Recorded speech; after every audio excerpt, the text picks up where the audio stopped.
Meu nome é Bruno Morgado, eu sou professor do Observatório do Valongo. Eu vou apresentar em português, mas vou tentar falar bem devagar para que todo mundo possa entender.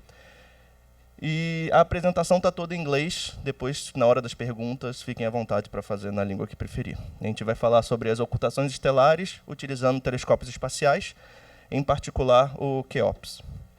Bom, a minha apresentação ela vai ser dividida basicamente nesses 5 pontos, onde eu vou começar falando aí o nosso objetivo maior com esse trabalho de ocultações estelares, o que são essas ocultações, a primeira prova de conceito, né, o Proof of Concept, como que a gente fez essa observação utilizando telescópios espaciais, a predição desses eventos e alguns outros resultados que vieram depois. Bom, ao trabalhar com os pequenos corpos do Sistema Solar, né, o nosso objetivo maior é sempre a pergunta das origens. A gente quer entender a formação e a evolução do Sistema Solar. E entender esses pequenos corpos, os tijolinhos que formaram o Sistema Solar, é bastante importante para a gente conseguir construir essa figura como um todo. Então, aqui entra a pergunta geral do nosso trabalho ao longo de muitos e muitos anos e de muitas outras pessoas aqui também. Entender como o Sistema Solar se formou, como que são esses objetos. Porém, quando a gente está falando dos objetos no Sistema Solar exterior, isso não é uma tarefa fácil. Por que isso não é uma tarefa fácil? Esses objetos eles são muito, muito pequenos. Então, aqui eu tenho... funcionou. Então, esse aqui é o tamanho aparente no céu de Plutão, Caronte, Charículo, Makemake e Eris. Esse daqui é um selo de carta, que está localizado a 200 quilômetros da gente. Essa é a escala, essa é a dificuldade em observar esses pequenos corpos. É tão difícil quanto ver uma moeda de R$1 localizado a 220 quilômetros da gente.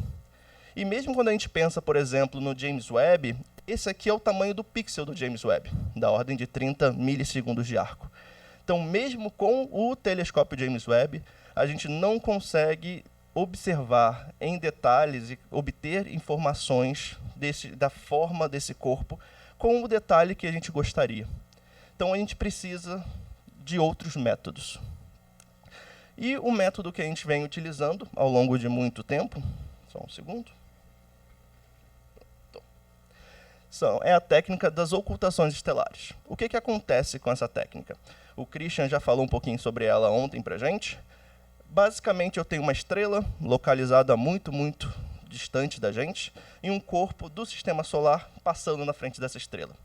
A física, a geometria é bastante similar ao nosso eclipse do Sol, onde a gente tem uma fonte de luz, um anteparo passando na frente e a gente consegue ver aqui na Terra, principalmente se e somente se a gente estiver no local certo, na hora certa.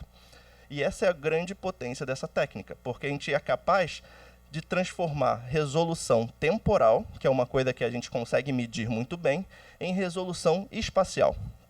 Esse aqui é um exemplo de uma curva de luz, por exemplo. Okay. Esse aqui é um exemplo de uma curva de luz, onde um observador vai ver a estrela, e em um determinado momento essa estrela vai desaparecer e reaparecer. Cada um desses observadores vão criar o que a gente chama de uma corda, que é esses pontinhos aqui. E se a gente tiver um número suficientemente grande dessas cordas, a gente consegue ver em detalhes a forma desse corpo. E é aqui que é o que a gente está tentando fazer. A gente faz as observações para conseguir determinar o tamanho e a forma desses objetos. E, bom, isso é uma colaboração internacional, onde a gente tem colaboradores espalhados pelo mundo inteiro. Cada pontinho vermelho desse mapa é um observador que já fez uma observação em colaboração com a gente. Então, realmente, em todos os continentes e em todos os lugares. A gente também tem observações usando utilizando o KEOPS, que é o que eu vou focar hoje, e também um pouquinho o James Webb. Eu vou falar um pouquinho bem no final sobre o James Webb, mas não muito. E toda essa colaboração é liderada por 3 pessoas. A gente tem o grupo de Paris, liderado pelo Bruno Sicardi, o grupo aqui do Brasil, liderado pelo professor Roberto Vieira Martins, que está sentado ali, e o grupo da Espanha, de Granada, que é liderado pelo José Luiz Ortiz. E, claro, isso é uma vasta rede de pesquisadores fazendo isso, inclusive eu, o professor Felipe Braga Ribas e vários outros. E aqui a gente está falando de um esforço realmente colaborativo, onde a gente tem, por um lado, os observadores amadores, os citizen astronomers, que são pessoas, verdadeiros apaixonados por astronomia, que fazem as observações para a gente e nos enviam os dados. Eles são as pessoas que nos dão os números, que nos dão a grande quantidade de observações que a gente consegue ter.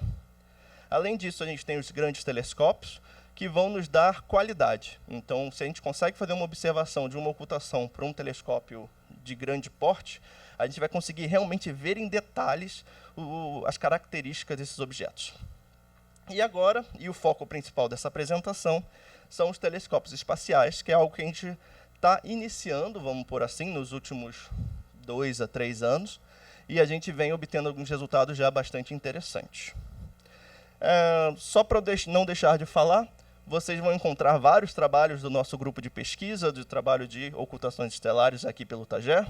O professor Marcelo Assafin, o Felipe Braga Ribas, o Christian fez a apresentação ontem, e o Juliano, que também vai fazer a apresentação, além de vários outros que estão fazendo na sessão de pôster.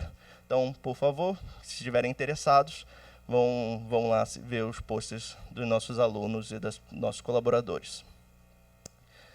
E, bom, nessa apresentação, esse é o nosso foco, telescópios espaciais, ok? E como que a gente vai conseguir fazer as observações com esses telescópios. Aqui a gente tem, vamos definir um pouquinho o que a gente tem a ganhar e o que a gente tem a perder, quais são os problemas desse telescópio. O primeiro é a qualidade dos dados. Telescópios espaciais não sofrem uma coisinha chata chamada atmosfera, que conseguem, então, medir com bastante precisão, com uma precisão fotométrica muito grande, a qualidade, a luz da estrela. Então, realmente, a gente consegue ver com um detalhe muito, muito grande. Então, seria um equivalente a dizer que a gente consegue observar, a partir de um telescópio espacial relativamente pequeno, com a mesma qualidade fotométrica que um telescópio muito, muito grande aqui na Terra seria capaz de obter.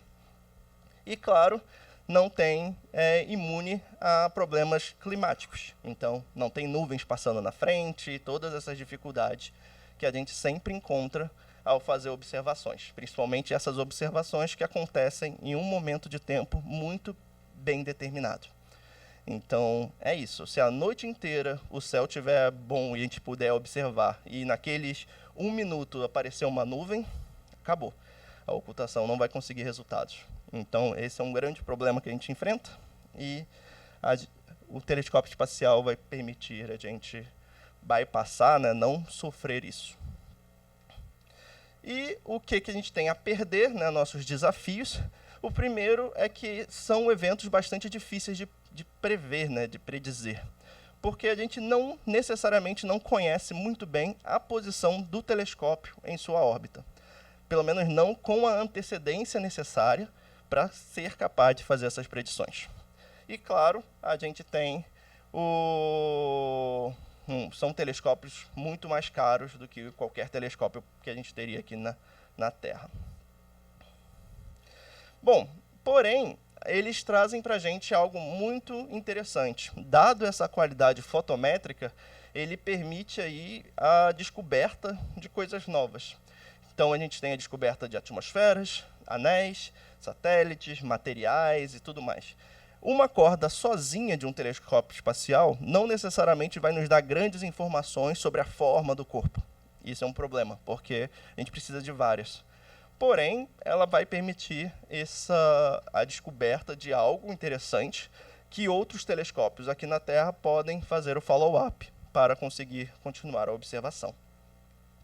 Em particular, a gente tem anéis em torno de pequenos corpos. Então, o primeiro foi descoberto pelo professor Felipe Braga Ribas em torno do Centauro Charico. Foi um evento que aconteceu em 2013, a publicação em 2014. A gente teve a descoberta de um anel em torno de Haumea pelo José Luiz Ortiz em 2017. Agora, em 2023, teve a descoberta de 2 anéis em torno de Kawar, um trabalho liderado por mim e outro liderado pelo Christian. E a gente tem o caso do Quiron, caso que o Christian trouxe ontem, que é um caso bastante estranho, que a gente não sabe exatamente que tipo de material está ali, mas que com certeza tem alguma coisa, tem algum material, tem material em torno do Quiron que a gente precisa entender de fato o que ele é. Além disso, a gente tem as atmosferas, né?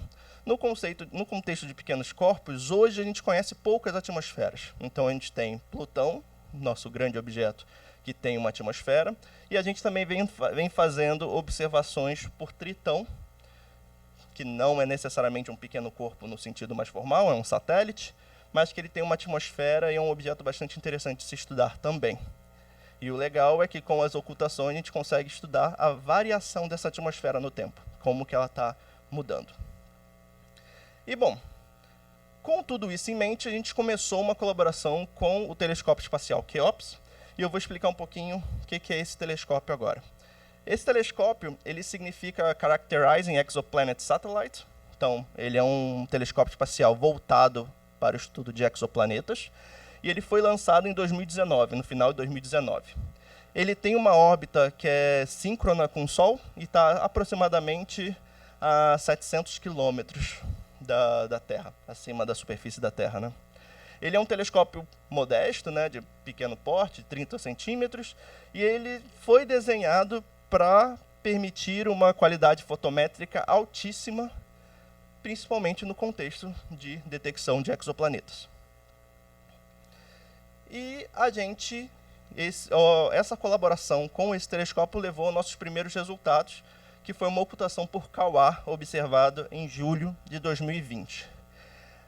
Aqui eu tenho o mapa da ocultação, então a sombra está vindo desse lado, indo para esse lado. Cada pontinho preto desse é o centro da sombra a cada minuto, e o tamanho entre essas linhas azuis é o tamanho do Quasar. Aqui eu tenho um observador em solo, lá na Austrália, e aqui eu tenho a órbita do Keops passando aqui.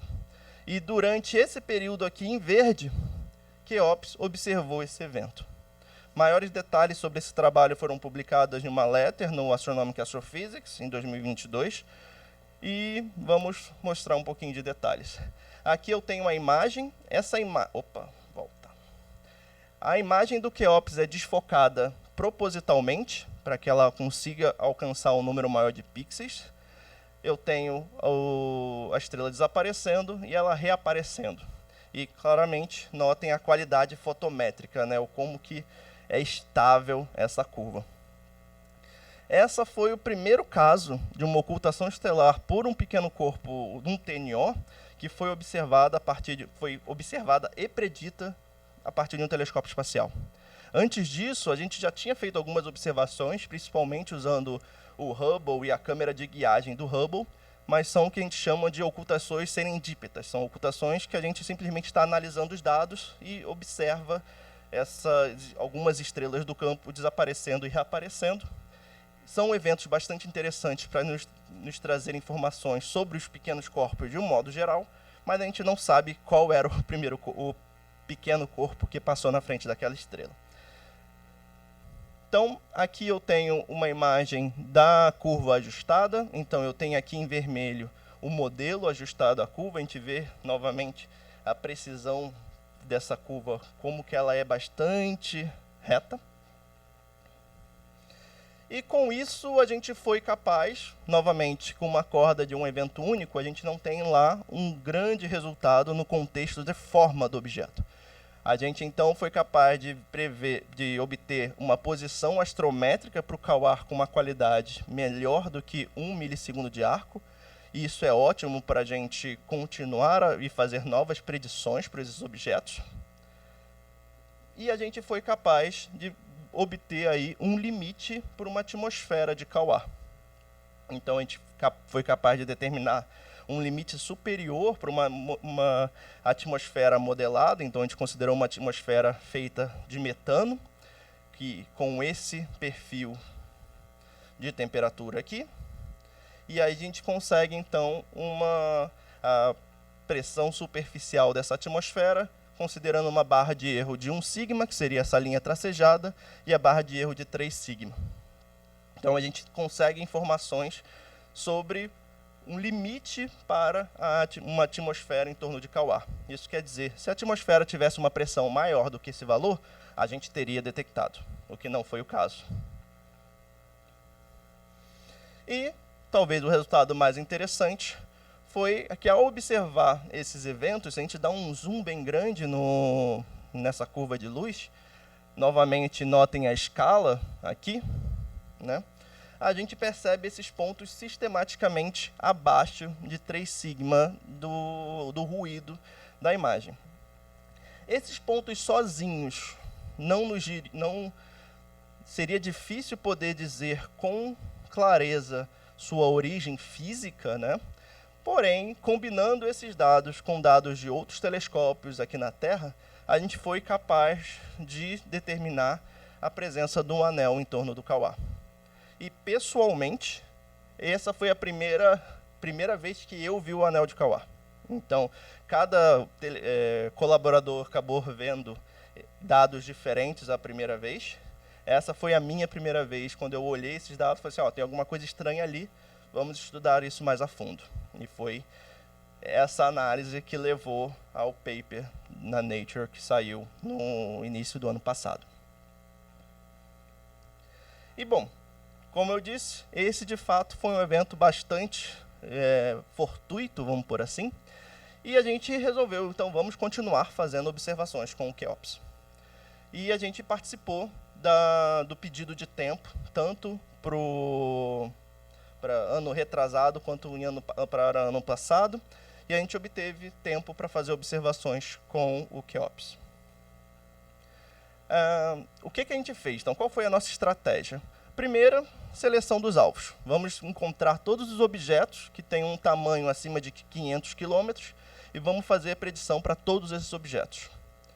Então, a gente fez essa predição, a gente não sabe a posição do telescópio espacial com a qualidade necessária, com muito tempo de antecedência. Então, eu vou falar um pouquinho mais nisso daqui a pouquinho. Então, a gente acaba utilizando um caminho probabilístico para ver se seria provável ou não a observação desse evento. A gente faz a identificação visual para saber se de fato aquele evento é interessante ou não, principalmente pensando aqui na Terra, se existem observadores aqui na Terra que também vão poder fazer essa observação, e aí a gente ativa as observações uma vez que a gente conseguiu o tempo. Então essa aqui foi a nossa filosofia. Focando na parte das predições, o que a gente fez? A gente tem um grande problema, que a gente conhece muito bem, ou a gente acha que conhece muito bem, a órbita do Keops, que seria essa linha aqui preta, que ela segue o terminador do Sol. E a gente conhece o caminho da sombra em relação... Opa, volta para trás. O caminho da sombra em relação ao geocentro. Então, a gente vai fazer algo probabilístico. O que a gente vai fazer? Vai simplesmente colocar aqui numericamente vários telescópios, colocar tudo isso em movimento e ver em quantos desses telescópios, de fato, a gente tem um evento acontecendo ou não. Um videozinho trazendo isso seria mais ou menos esse. Todos esses pontos seriam posições fictícias do Keops, onde as vermelhas são as que, de fato, observam o evento. Eu tenho a sombra do corpo passando ali. Então, ao fazer isso, a gente começa a procurar eventos que tenham alguma chance de serem observados. Ok? Com isso, a gente selecionou... Um ponto importante. A gente, a priori, com muito tempo de antecedência, a gente não sabe nada da posição do Keops em sua órbita.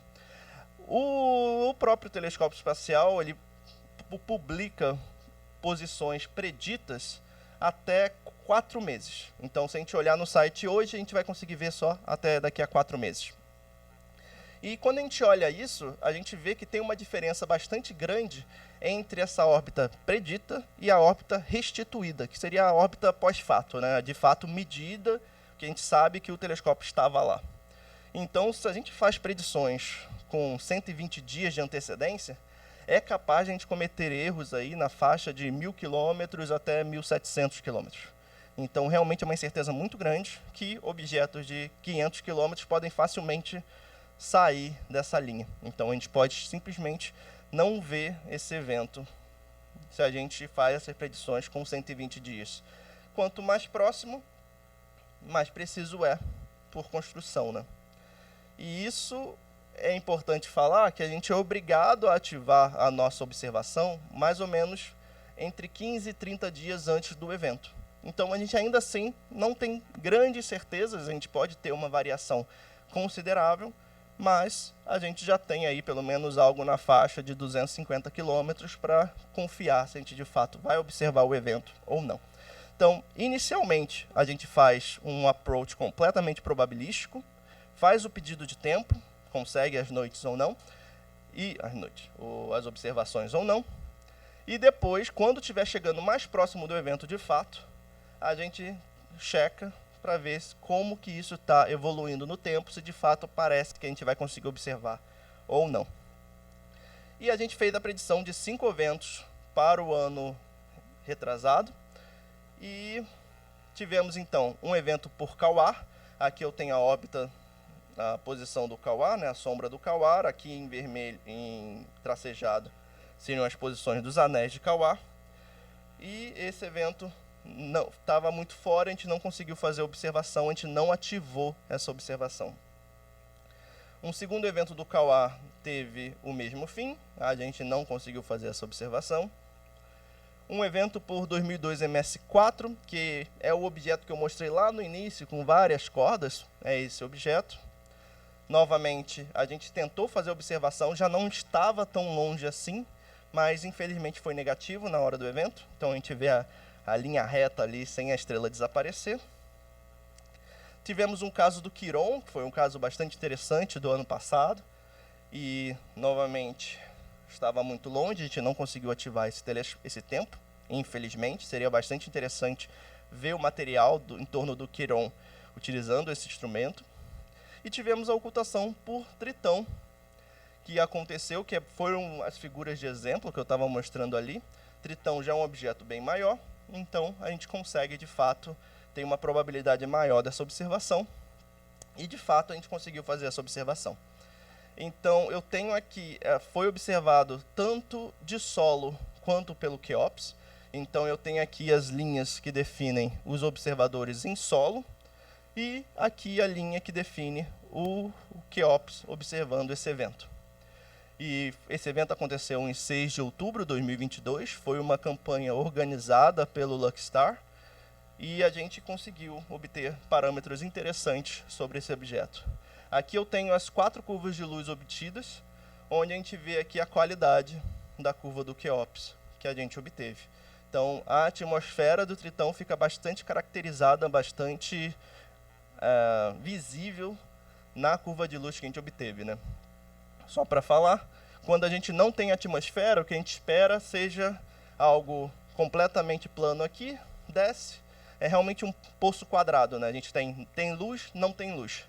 No caso de uma atmosfera, a gente vê essa queda gradual na luz, exatamente porque a estrela está desaparecendo devagar ao passar pela atmosfera do corpo. E isso permite a gente, então, caracterizar a atmosfera do Tritão, nesse caso, obtendo resultados de uma pressão superficial na faixa de 14,54 microbars. Todos os detalhes desse trabalho, eu não vou entrar em grandes detalhes aqui, mas todos os detalhes desse trabalho em particular está em um artigo que já aparece no Forthcoming do Astronomic Astrophysics, que foi liderado pelo professor Bruno Siccardi. Depois desse sucesso, a gente realmente ficou confiante, mesmo que a gente tenha só conseguido observar um evento de 5, a probabilidade já estava nessa linha, então a gente não foi um ponto negativo, pelo contrário, a gente conseguiu. Então a gente ficou um pouquinho mais corajoso, bolder, e fez a predição de outros 14 ocultações para agora, esse ano. Então, 2024, final de 2023 e 2024 inteiro.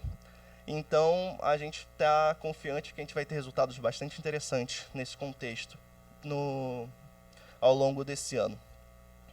E, bom, o que a gente conseguiu aqui, né? A primeira lição aprendida é somos capazes. Prever e observar ocultações por telescópios espaciais é algo possível, algo que a gente não conhecia até poucos anos atrás.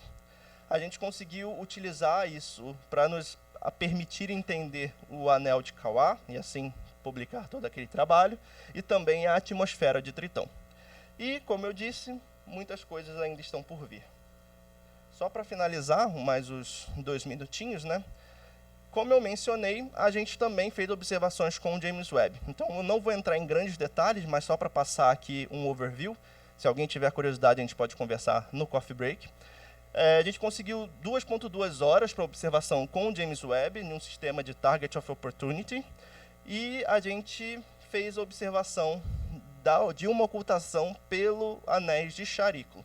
Aqui eu tenho uma imagem do James Webb, onde eu tenho o Charículo ali em cima, a estrela ali embaixo, e a gente vê o Charículo passando na frente dessa estrela.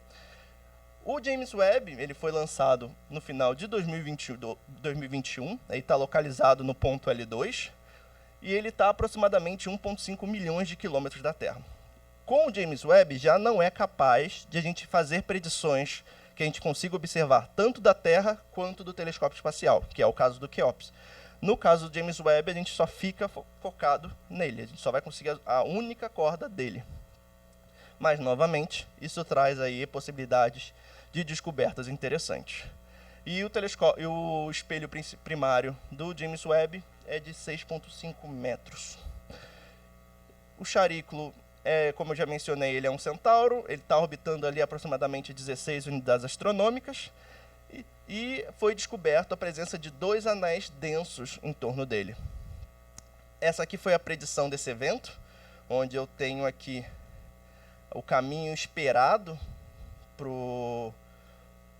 para essa ocultação, né, para a observação do James Webb, e de fato a gente conseguiu fazer isso com bastante clareza. Então aqui eu tenho a curva de luz, a gente não vê o corpo principal do Charículo.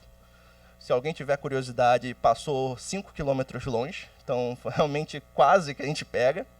E a gente consegue ver em detalhes os anéis de Charículo, né? Um dos anéis principalmente, o segundo anel estaria mais ou menos aqui e aqui.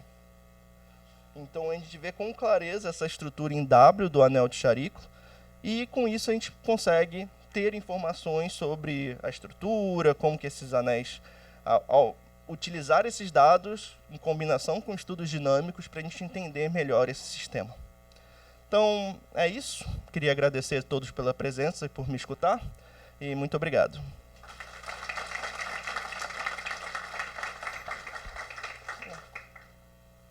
Obrigado, Bruno. Estamos para perguntas por allá.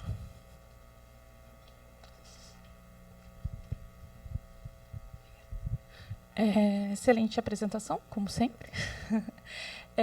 Bruno, vocês conseguem estimar mais ou menos a densidade desses anéis? E se conseguem, qual seria mais ou menos o valor?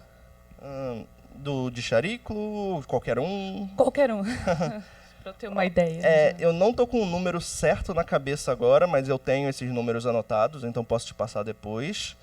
E a gente consegue fazendo aproximações. Então, a gente não é um número extremamente robusto, mas a gente, considerando que a gente sabe a composição do anel, ou a gente acha que sabe, considerando que a gente tem partículas de certos tamanhos, a gente consegue chegar em uma estimativa da densidade, da massa desse sistema.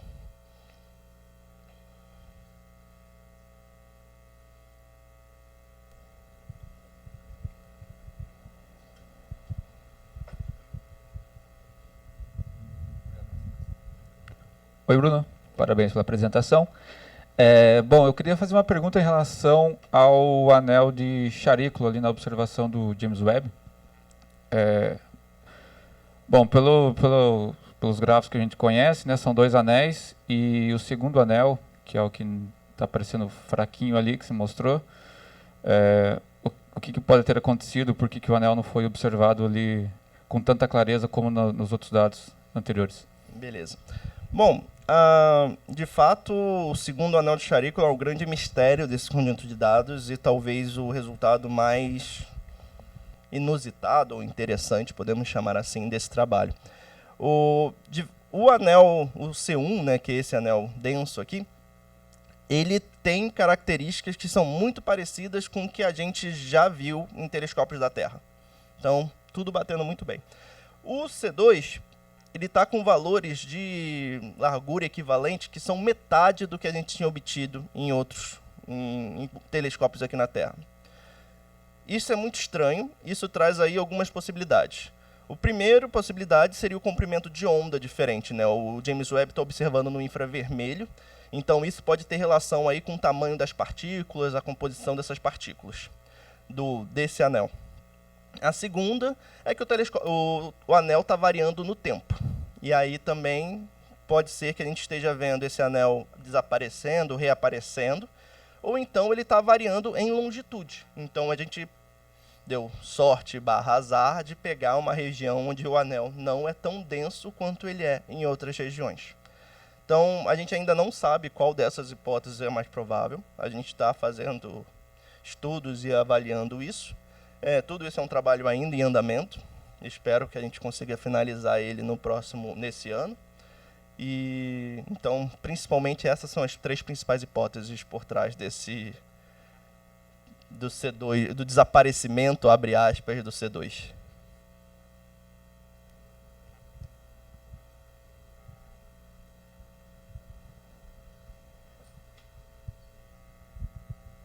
Hola Bruno, gracias por la charla. Me causa curiosidad los picos que aparecen en el primer anillo. ¿Eso habla de una estructura del anillo? Essa é uma estrutura que a gente vê em diversos telescópios aqui na Terra também, e sempre essa estrutura em W. Isso provavelmente está ligado por efeitos dinâmicos que está causando que está confinando o anel de Sharícula. Provavelmente tem alguma coisa ali acontecendo que está favorecendo certas regiões e eliminando partículas de outra. E a gente vê essa estrutura em W aparecendo em todos os dados e ela é extremamente robusta e clara nos dados. Então, realmente é algo bastante interessante que, até onde eu sei, ainda precisa entender por que dessa variação.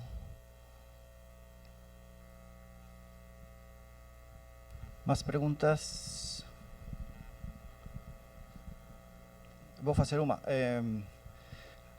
A redução dos dados é muito complicada pelo fato de ter observações do espaço e também da superfície?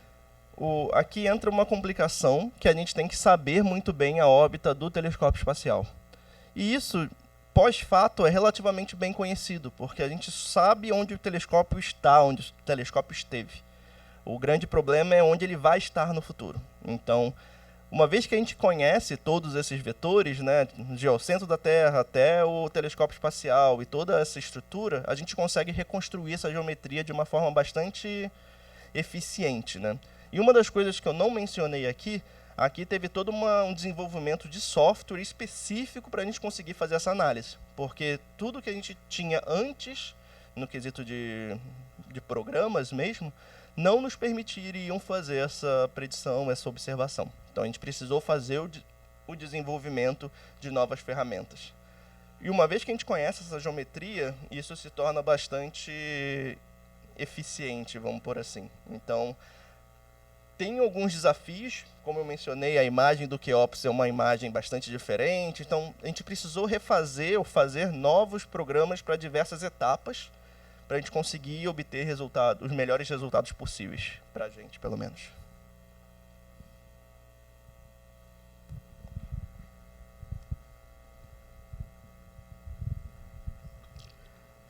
Voy a hacer uma pergunta mais bem teórica. Acho que esses anéis têm uma vida limitada.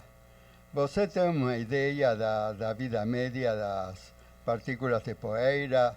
Porque eles anéis precisam ser abastecidos de alguma maneira.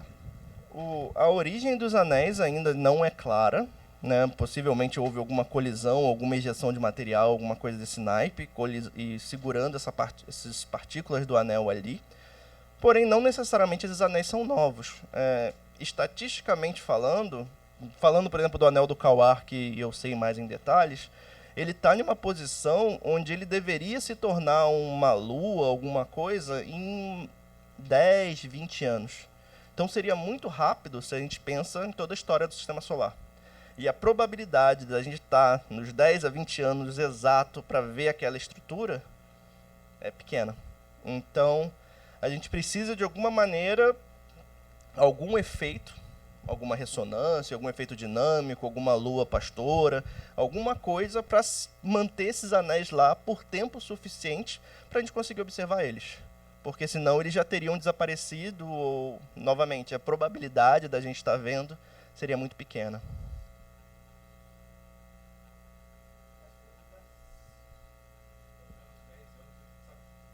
Exato. O Chariclo, no caso, a primeira observação foi em 2013. Então, no mínimo 10 anos ele está aí. E com a mesma cara, né? Com as mesmas estruturas.